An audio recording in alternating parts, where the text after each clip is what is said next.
Hi there, dear viewer. This is Dominic. Welcome to another video. Today, we're going to look at Zendesk best practices for enterprise companies. This includes companies upwards of 50 plus agents. And yeah, let's go. For those of you who don't know me, my name is Dominic. I'm a Zendesk consultant and customer experience enthusiast, and I've been doing it for 9 years already. I've worked at Zendesk, and I'm here to share some of the best practices. There's another video that I've made about how to set up Zendesk for small teams. So it's only fair that we now cover how to set up Zendesk for large teams. What this video is not about, it is not about how to set up Zendesk. This is assuming that you've already done your homework and you know your way around Zendesk. This is strictly best practices that I've gathered throughout 9 years of experience of working as a Zendesk consultant and almost 15 years of working in customer experience. Now, I am very enthusiastic about the domain. I like it. I have dedicated my life to it, and I'm here to share some of these best practices. I hope these are going to be useful to you. And yeah, let's go. You should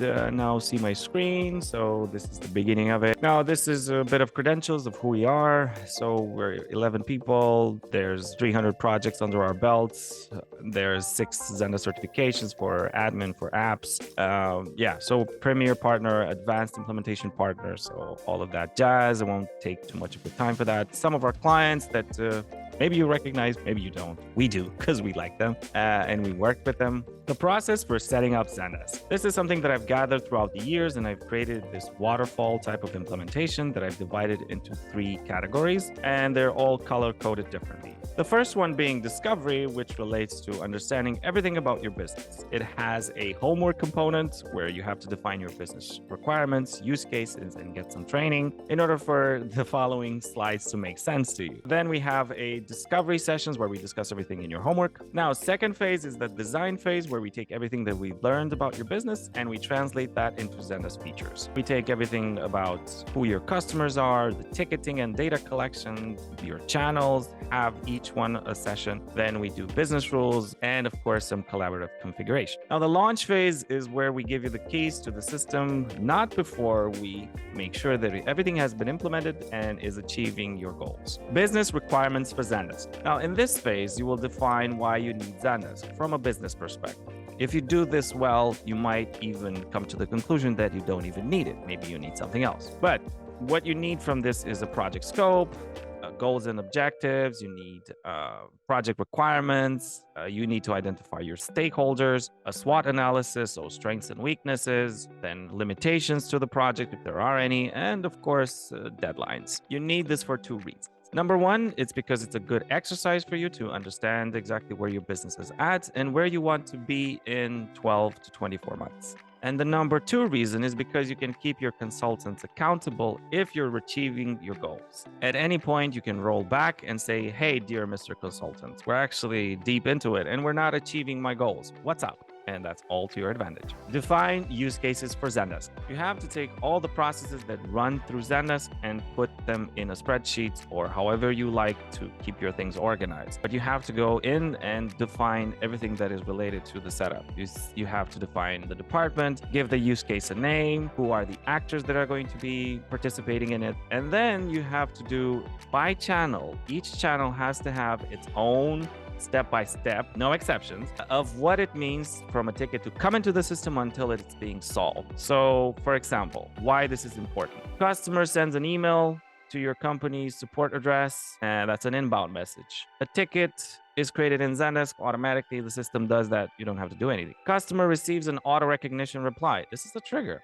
Oh, we're getting somewhere. Ticket routing recognizes country and assigns it to the correct group based on the language. This is another trigger, which you have to build out. Ticket appears in the correct view for agents to pick up. The system does this if you've set up the view correctly. And an agent assigns the ticket themselves, or they just escalate it to someone else. And this is a manual process. So as you can see, you have already identified some business rules and configurations that you have to do in the system. Now, if you are tedious and you do this for every process, and after you set up these rules and configurations, then you're good to go. Another great advantage to doing this is because you can set up strictly what you need, nothing else. Ticket, lifecycle, and Zendesk. After you've defined your use cases and processes that run through Zendesk, you have to put them in a process flow, such as the one that we're looking at. Now, what this does is it defines from the moment that the ticket comes into the system and until it leaves. But what this does is it essentially reviews every exception that the ticket runs through, and also all the business rules and steps that have to be taken in order for a request to be solved. This is to your advantage if you do it well and stay organized, because if somebody new joins the company as you scale, then you'll be able to just give them access to this, and then they can just ask questions of what they didn't understand, as opposed to them asking you questions every step along the way. What do I do here? What do I do there? What do I do everywhere? Examples of types of requests in Zendesk. For example, order inquiries. This can be new order, questions about the order status or delivery time or delivery status, order cancellations, order modifications or changes to the quantity, to the pricing, to freight upgrade, etc. Order rejection, I don't want it anymore. Order payment, return shipment or complaint about the order, transport issues or delivery issues, a tracking number issue. If you define these very well and granular, you'll be able to see very smooth reports with what's going on in the system and what your customers are reaching out with. This is also important because based on what your customers are asking for, you can better your product. You can create articles for your knowledge base to encourage self-service, or you can just train your agents better for some of the processes. For example, they don't do payment well, so we should just give them some training about how to handle that better. Key players in Zendesk. You have 4 types of key players in Zendesk. Number 1 is end user type. This is your customer that your company offers support for. Then there's the agent type. It's the person that actually resolves the request and helps your customers with their problems. Team leads and admin types. These will have elevated permissions to manage escalations to certain types of configurations and change control. And the 4th is vendor type. These are outside teams that may indirectly interact with Zendesk. They may have to resolve certain issues. These third-party groups may be end users or light agents, which I recommend, depending on their level of involvement. This is a very good insight for you to understand how you can think about when you set up your groups. We'll get to that in a second. What are Zendesk organizations? Organizations are a collection of your users, both end users and agents. Users can belong to multiple organizations, up to 300 of them. The use of organization is optional in the system, but by arranging your end users that way, you can keep track of those organizations' requests. So some use cases for organizations, for example, VIP and standard customers. Some people spend more money with you, so if you want them to be part of a VIP organization to maybe create personalized business rules for them, then you can organize them by company when you are working with businesses and in a B2B environment, for example. Or another use case can be by location and language, or depending on how they access the help center or the guide. What are Zendesk groups? Groups collect agent only together. No end users based on criteria those agents have in common. All agents must be assigned to at least one group, but they can be members of multiple groups. Groups can be used to support organizations as well. Now, some use cases for groups, you can organize these by the level of support for escalation, like tier 1, tier 2, etc. Then by expertise, by the products you sell, by the topics you offer support for, and then by location and language, this depending where you're activating it. Managing custom roles in Zendesk. The admins have control of nearly all aspects of Zendesk configurations, except the billing information and payment plans, which is only handled by the owner of that account. The agents are assigned to take tickets and interact with customers to resolve tickets that the customers have submitted. They can be granted other actions on tickets, like they could, for example, merge tickets, they could manage end user profiles, or edit macros and views. Team leads should have more permissions than regular agents. They could have access to explore, they can add and edit dynamic content, they can manage channels and extensions, and have more visibility on tickets. Now, the light agents have limited permissions, but they can stay informed about tickets, and when needed, they can add private comments to that ticket. All tickets by light agents are private, and including the first comment of any ticket they create. Best practices for custom roles in Zendesk. Some design principles for custom roles. You need to simplify by defining a global role structure consistent across all brands, and consider adjustments as needs arise. This because setting up Zendesk is not a fixed in stone type of approach. Rather, as your business evolves, so do your needs. So you have to adjust. strive for a relatively flat structure for administrators and a single agent roles that allows for editing tickets, accessing tickets within the agent's group, merging tickets, editing personal views and macros, or viewing reports. All other permissions reside with admins to ensure centralized build and maintenance of core workflows. If everyone has an admin permission to access the system, which I've seen happen time and time again, then everyone sets up Zendesk to their best understanding, and then you have a pile of business rules and configurations that nobody can use, and they actually slow you down. So don't do that. Examples of custom roles in Zendesk. A customer service agent and permissions that they have is to use the play views only, to make public and private comments, to merge tickets, and optionally to edit or delete user profiles. Customer care specialist. So the permissions that they have is everything the customer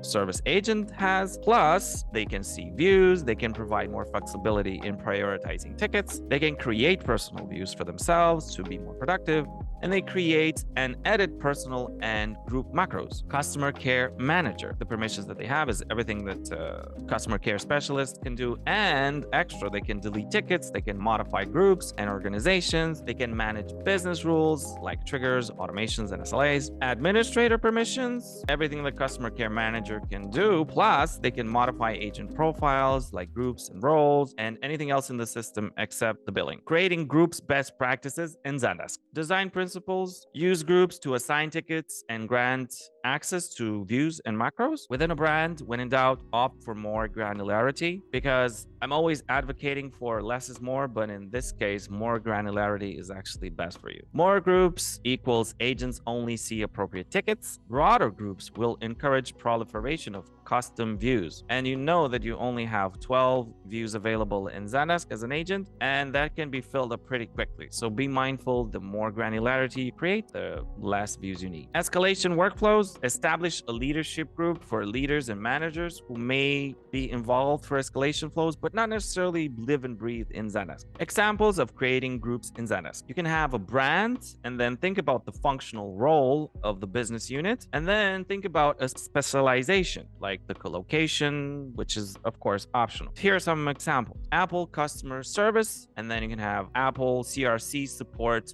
UK. And the benefits of this is because it's consistent, it's easy to use, and no day-to-day shuffling needed. Keep in mind that you have to have this naming convention somewhere accessible for everyone to be in the loop with, especially when you want to escalate to someone else. Brands in Zendesk. Design principles for brands in Zendesk. One of the most important elements to decide is either to use a single brand instance or a multi-brand instance. Sometimes some of our customers need a multi-brand instance even if they only have one brand, because they have multiple countries managing and maintaining content differently and with different branding guidelines. To determine if you need just one brand or more for that matter, you'll need to think about the customer-facing part of Zendesk, meaning the help center or the guide. So ask yourself these questions. Do you need different themes, meaning like the customization of the frequently asked questions? Does it have to be the same for everyone, or is it different? Are the URLs where your customers access the FAQs different? Do they have to be the same? Do they have to be different? Is the content governance different by country? Some countries have exceptions for every kind of request. For example, for legal, every time is different for every country because there's small things differing in each country in the legal system. Keep in mind that adding multiple brands adds complexity in different areas. For example, like content and theme maintenance, content publishing, and brand-specific web widgets. Now, as a bonus here, you can use a third party like Confluence, which keeps all your knowledge base into one place. And if you change something in this third party, like the source of truth, it just rolls that out into all your brands in Zendesk. Schedules in Zendesk. Design principles for schedules in Zendesk. Opt for broadly applicable schedules to reduce long-term maintenance of holidays across schedules. Schedules and supports help define work days versus the non-working days, and exact hours are less important. Don't stress about that too much. Evaluate needs for individual teams as part of an onboarding process, and think about the areas and time zones that you offer support in. Best practices for organizations in Zendesk. One of the most important important elements to decide is work with organizations or not. Now, you already know the definition of organizations from past videos. The use of organizations is optional, but by arranging your end users into organizations, you can keep track of what those organizations are requesting. You can also enable users within an organization to see each other's tickets and thus encouraging ticket deflection, meaning that if I see somebody else had the same kind of question that I have, I just see the answer and I don't need to send a ticket anymore. And this expands the visibility of your organization's support issues and should reduce the number of duplicate tickets. How you organize your end users is entirely up to you. However, here are a few examples of how organizations can be used. They can be used to support service level agreements, to track and manage tickets by company, to manage requests based on email domains, to support customers by location and language, and to define access to the help center or guide. You can create organizations and add end users to them manually, or you can automate the process by adding users to their organizations in a bulk import. User fields in Zendesk. Design principles for user fields. End users are users who request support, also known as your customers. And these are the bread providers, by the way.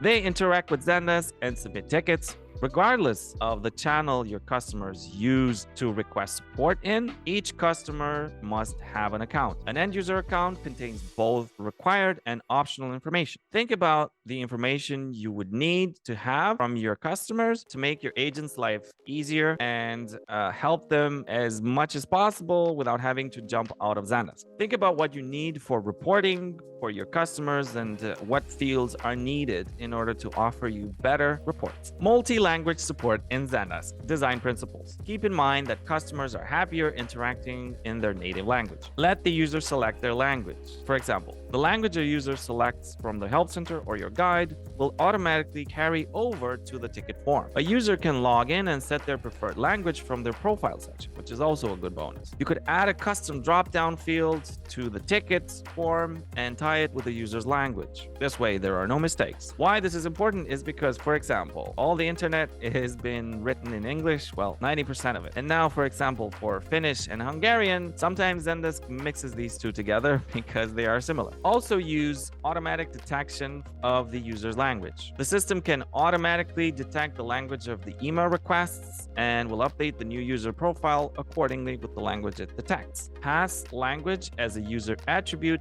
in the single sign-on. Do a bulk update of your user profiles that have been affected by this. Assign a user's language based on organization via a trigger. And of course, use dynamic content for personalized replies. You can use this in business rules, you can use this in macros, you can use this in triggers, automations, and anything else. Ticket fields in Zendesk. Design principles. Consolidate legacy forms wherever possible. For example, define reusable fields across multiple forms in order to gather general information from the final user. Determine the mandatory users' information needed to solve the tickets to be used as a foundation to design ticket fields. Handle complexity with conditional ticket fields from Zendesk. Start with more granular options for system fields to ensure all future needs are addressed. For example, for status, use the on-hold status to think about use cases where you escalate a ticket to a delivery company or to a third party that you're doing business with. By priority, so use the low, normal, high, and urgent priority as opposed to you just using the normal and high priority scale. Limit ticket forms to certain brands and use triggers to auto-apply forms to tickets. Keep data migration mapping in mind because you never know when you're going to need it. For drop-down and checkbox fields, ensure that teams remember to use unique tag values with consistent naming conventions. Or, as I prefer it, to limit agents' access to edit tags because human error is sometimes prevalent because you get more tags in the system trying to say the same thing, and you can avoid that altogether. Queues or views in Zendesk. Encourage use of global set of views for scalability and workflow consistency by using group is current user's group condition. For example, mine, actionable tickets assigned to the current user, which is me looking at the ticket. If somebody else logs in, they can see their tickets only. Unassigned, for example, actionable unassigned tickets within the current user's groups, a teamwork environment. So actionable tickets assigned to other group members pending tickets in a user's groups. for example. On-hold tickets in a user's groups as well. Solved tickets in a user's group. Ensure consistent naming conventions by adding team names before the specific view. Zendesk secrets for views and queues. This took me about 6 years to learn in Zendesk, so a full-time job for 6 years to understand how to think about this. But this is not just limited to Zendesk. From a previous lesson about groups, more groups equals agents only see appropriate tickets. Broader groups will encourage proliferation of custom views. Which views do you need to work with tickets? So you only need 3. If you are well organized, then you can have my tickets, you can have unassigned tickets, and you can have unsolved tickets in my groups. If I log into the system first thing in the morning, I look at my tickets and which are the most urgent, I answer them. After I finish that, I go to unassigned tickets. I assign them either to myself or somebody else in the team. And then if I'm good and I finish that too, I go to unsolved tickets in my groups and maybe help my team. We've done this configuration of 3 views only for a 500 agent company. So we created 125 groups. So we went very granular. And then with the help of this, we were able to only have these 3 views. What should be displayed on the view as a sorting would be a subject, requester, next service level agreement breach, the requested time, the type of ticket, the priority, and type of inquiry. Best practices for macros in Zendesk. Groups will have their own escalation and other workflow-based macros as identified. Encourage use of macros for housing canned replies whenever possible, but may not be applicable for all groups. So all groups can have their own individual macros. Starting off, we would recommend only admins to be able to create and modify shared macros. Agents will not be allowed to create personal macros. Then, define who should be responsible for centralized management of macros. It can also be decentralized to brand or business SMEs or managers. Establish process for requests, establish a naming convention for common macros, and use the categorization functionality to better search and classify them. So stay organized, please. Otherwise, you'll end up needing consultants. And that's fine. I don't mind. Use rich content in macros and enable the plain text checkbox to make sure the text is readable regardless of the tool the users are using to check out your response. Best practices for tags in Zendesk. Prevent users from manually tagging tickets. Reduce free-form tagging so tags are applied consistently and therefore more meaningful. So don't allow your agents to necessarily add tags because they will just create to the best of their understanding and the best of their judgment, which is fine, but it will mess up your reporting and your business rules and everything else. So maybe think about restricting that access to edit tags for agents. Encourage macro-first mentality for tagging needs and rely on ticket fields to apply tags. Tickets inherit user organization tags for use in business rules. So you don't have to add any tags via business rules if you've set this up correctly in your organizations or your users. Hide the tag field. Use tags only for business rules or integrations. Ticket categorizations should be done through fields. Email channel best practices in Zendesk. Design principles. Use emails to categorize requests. For example, support at your company, order at your company, billing at your company, tech at your company, finance at your company, whatever processes you support. Very easy to set up and it will give you granularity and a very big step in front of your routing rules. Your routing matrix will thank you for it. If you use this segmentation, it will be very easy for you to route tickets to the correct teams to deal with them. Enhance the customer experience by categorizing the emails you use to reflect your company name only. Don't encourage having support at mycompany.zendesk.com. As you know, when you start out with Zendesk, you are given a support email address that contains Zendesk within it. It's not good customer experience for your customers to see Zendesk. Not everybody knows what Zendesk is. Create granularity at the brand level when using emails for different requests, categories, or departments.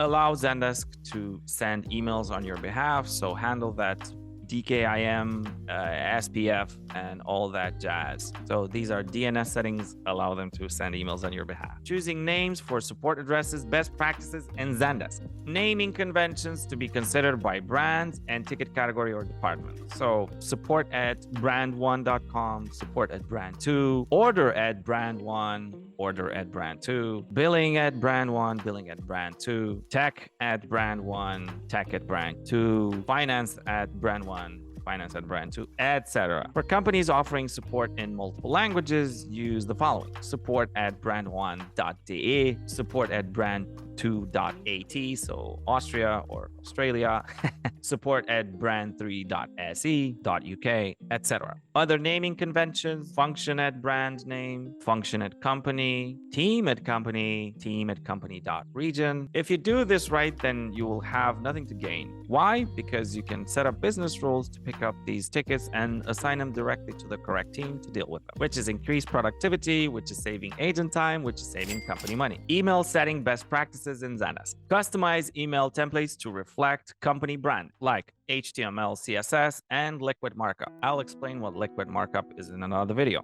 Have different email templates for each brand to reflect the brand that they are offering support for. Enable SPF, DKIM, and DMARC. I can't tell you what these acronyms mean, but a developer can, to avoid your emails ending up in spam. Accept wildcards so that you collect typo emails. For example, people type in your support email incorrect, and these usually get lost. If you accept wildcards, then these can be accepted and treated as regular requests. And enable rich content in Zendesk. Enable personalized email replies. Setting up chat best practices in Zendesk. Delay your proactive message to give customers a chance to fill out a pre-chat form, or if you're using messaging, to fill out some information that you need from them, like of course their name, email address, and what they need help with today, maybe like the type of request that they're interested in. You can set up business rules based on that. Send visitors different chat messages based on their location. Identify and track what webpage a customer was on when they started the chat. Be mindful which pages you enable the chat on. Is it a cart page? Is it a payment page? Is it a product page? Is it on the onboarding page? It's very important to identify where you need this. For example, if you're selling stuff online, then if you add the chat on the page where the customer is ready to buy, it is 3 times more likely that they will make the purchase if an agent will be there to help them with,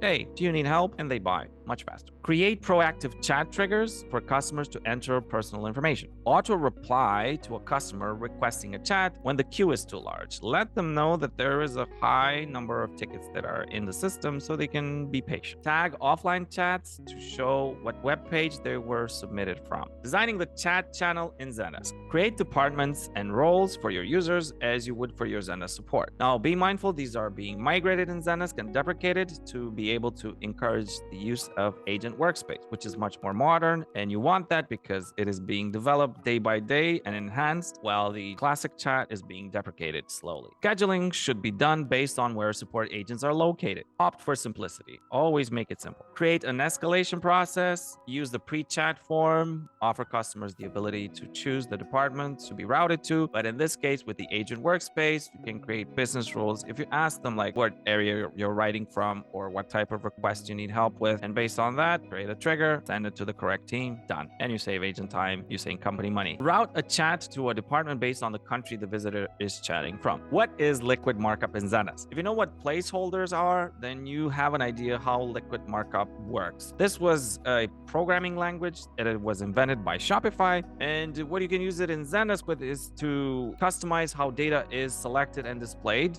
as an output. This is because liquid markup also allows you to create simple programming logic such as case statements, if statements, for loops, and so on. Let me give you an example. If a ticket is created and brand A is present, then use the HTML for this specific brand. If brand B is reaching out, then apply the HTML for this brand. Or if brand A is reaching out, then show this agent signature. Otherwise, show the other agent signature. The logic is not limited to brands, but this is just some examples that I have in mind right now. Pros and cons of Agent Workspace in Zendesk. Let's start with the cons. Limitations for big teams with upwards of 1,000 agents.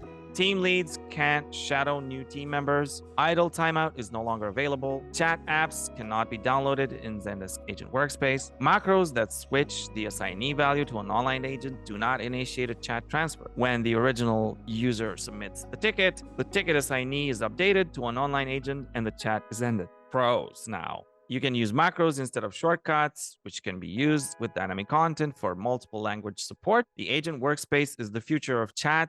It may not have all the functionality available in chat, but Zendesk is working around the clock to bring this up to speed and make sure that it brings all the functionality within this new experience. It is the future. It is definitely not going anywhere, and the classic chat is going to be deprecated. Limitations of agent workspace in Zendesk. So the chat do not exceed 1,300 online chat agents actively serving chats. Macros that switch the assignee value to an online agent do not initiate a chat transfer. The chat is also ended, which is unfortunate. Chat actions such as invite an agent to shadow a conversation is no longer available, which is also a little bit annoying when you're trying to train somebody. You can export the transcript or ban a user. You can ban them by IP, but not as on a personal level. Dynamic content is not supported, but you can use macros for that. Not a problem. Now, the messaging limitations. SLAs don't work here. No follow-up tickets are available. No events received from WhatsApp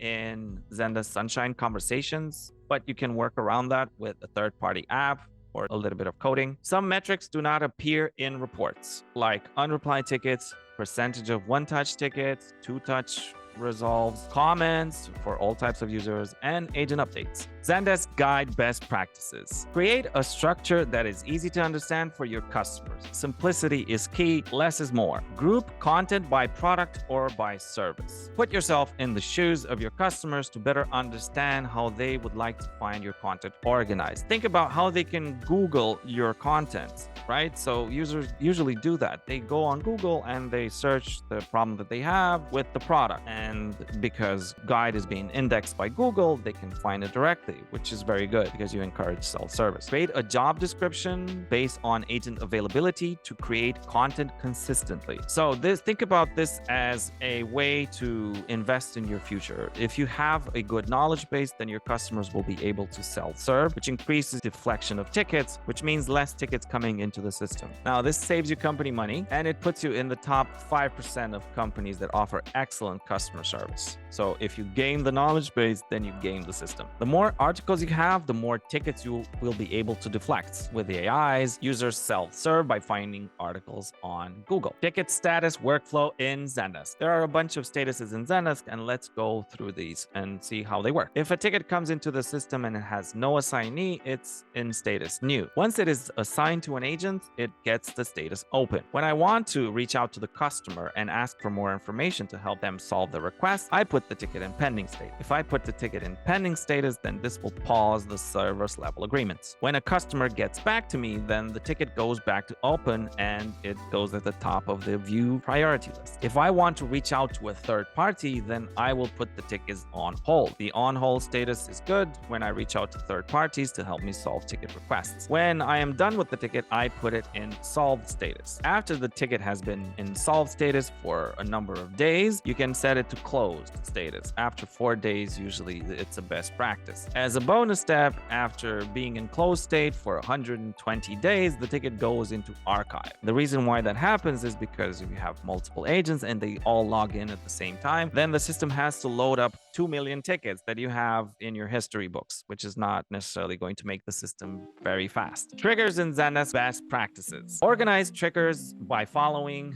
the actions. Set, assign, and notify. In this order specifically. Setting default priority and type, and others as you identify them. Group-specific triggers may override the default set triggers. Assign tickets to groups instead of individuals. If an individual has a sick day or is on leave, and you assign tickets directly to them, then those tickets are stuck. If you assign them at the group level, then somebody else in the team can take over. HIPAA consideration. Update email notifications to avoid accidentally sending PHI emails. And GDPR in Europe, consider using the Shredder app after a certain time to delete the tickets automatically so you don't store customer information and you are compliant with the rules. What are triggers in Zendesk? Let's do this really quickly so you make sure you understand how to think about triggers. These are business rules that have simplified if conditions. Business rules you define that run immediately after a ticket is created or updated and automatically perform actions if specified conditions are met. So if brand is brand A, then fire. If tag is XXX and it's present, then fire. If the status changed to solved, then send a notification to the agent. If the ticket has been created via the web widget, then assign the form A